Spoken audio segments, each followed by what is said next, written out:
Hello, welcome to Miss Uddoh's class. The lesson topic for today is fiction versus nonfiction. It's a 7th grade reading skills, ELA. Have you ever started reading something and you thought, wait, is this real? Well, today we are diving into two powerful types of texts, fiction and nonfiction. And by the end of this lesson, you will be able to tell the difference like a pro. If you love reading or want to boost your comprehension skills, hit that like button and let's go. Today's goals are simple but important. 1. I can identify the characteristics of fiction and nonfiction texts. 2. I can use comprehension strategies to understand and analyze different genres. So let's go to our genre. Here we have the anchor chart for genres. We have two genres right here, like we said, fiction and nonfiction. There are more. We have drama, we have poetry, but these are the major ones. This is like the umbrella where the other ones fit. So let's look at fiction. Fiction has we'll start with the basics. That is a fiction. Fiction is like made up stories. It includes characters, setting, plot, and a message. So all these will be developed in oncoming lessons, but I'm going to touch briefly on those concepts. So we have characters. Well, let's start with made up stories, something that is not real, though it could happen, what we call realistic fiction. But you just made it up. It doesn't have the real names. It doesn't just have real places, the names and all that. So this one, we have characters. Characters are people in a story. They could be animals. And these characters are doing something, or something is happening to them, and they are trying to overcome whatever that is going on with them. So there is always a conflict or a challenge with the characters. And then we have a setting. A setting is, like time and place. When we talk about time, we don't only, some students only think about the year 1916, 2025.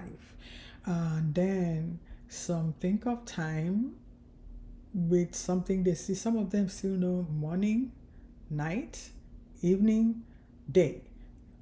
Those are also setting. We have setting also of a time period, during the COVID season, during the democratic rule, and during the military rule and all that. So that's it. And then it has a plot. A plot is sequence of events, the way they happened in the beginning, at the end, or in the beginning, in the middle, and at the end. Sometimes the novel starts, the text starts in the middle of the story. We'll call it medias res. But those are the things we'll touch as we move into our lessons. And it has a message. The message is, what am I walking away with this? What did I learn from this? So now we go to nonfiction. That is the opposite of fiction. And then we have real facts, real people, articles, biographies, essays written to inform. It talks about real people with their real names. It talks about real places with what happened in real time in that place.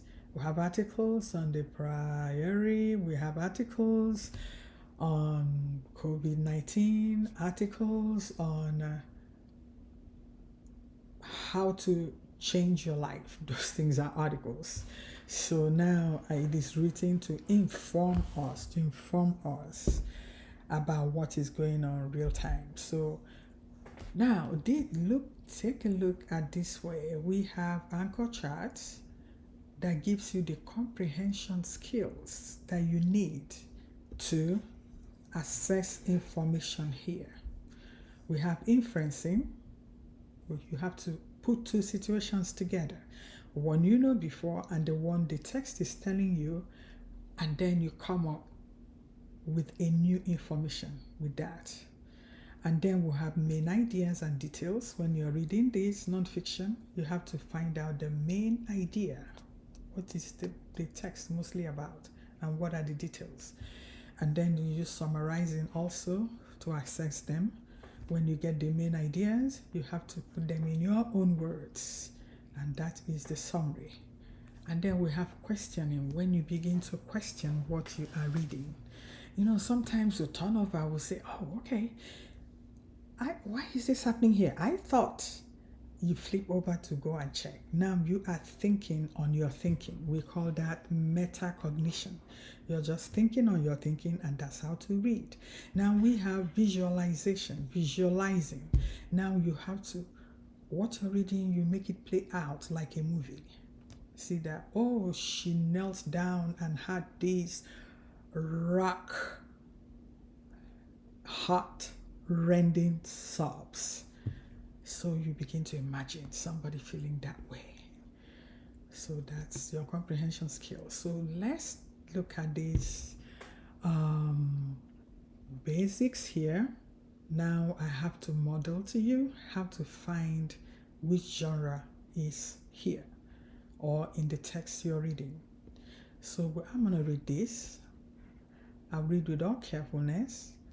And I already have what my anchor chart told me, showed me, and then I will read. The sky darkened as Rachel hurried down the street, clutching her backpack.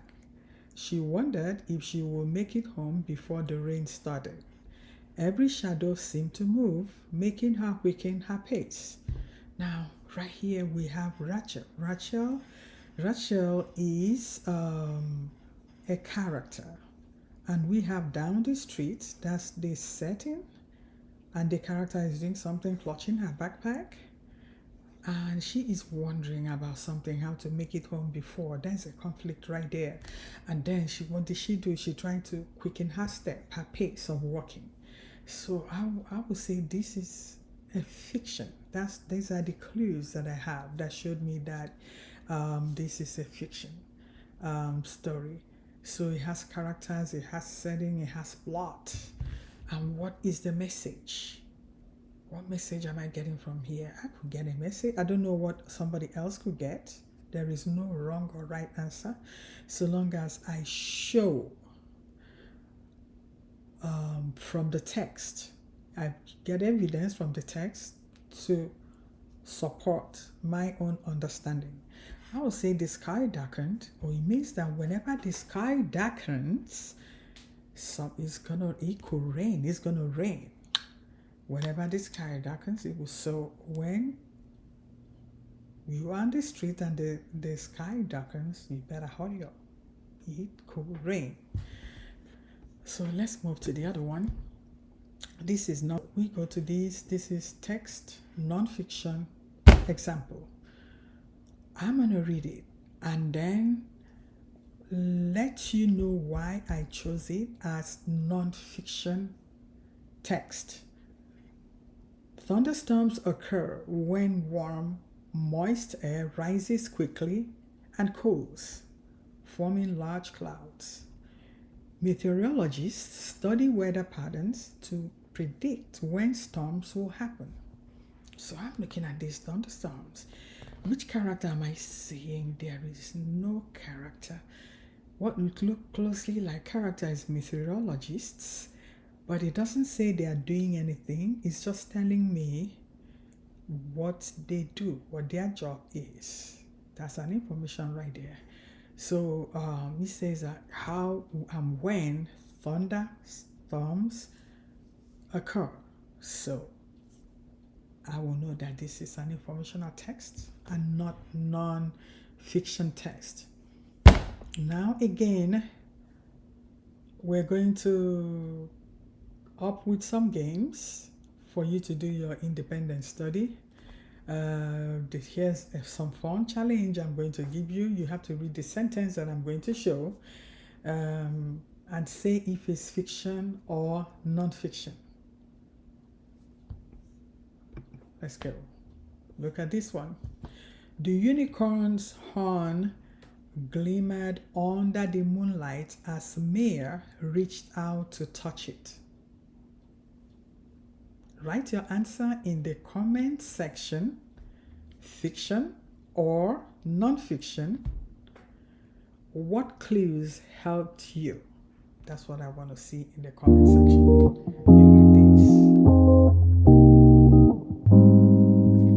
Okay, so let's move to the next one. We have these, another exemplar. Unicorns are mythological creatures described in many ancient stories, but there is no evidence they ever existed. Go back to the comment section, write fiction or non-fiction, and write the clues that helped you.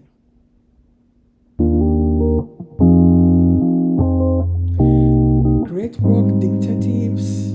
You are now genre detectives. I see that. Remember, fiction pulls you into the imaginary world, while non-fiction informs you with facts. But why does this matter? Because when you know what you're reading, you use the right strategies, and that makes a stronger reader. When you use the right strategies, that makes you a stronger reader. If you made it this far, give yourself a high five. Thanks for learning with me today. Don't forget to like, subscribe, and share this with a friend who wants to master reading skills. In our next video, we're going to go deeper into main ideas and supporting details. Don't miss it. And remember, strong readers know their genre.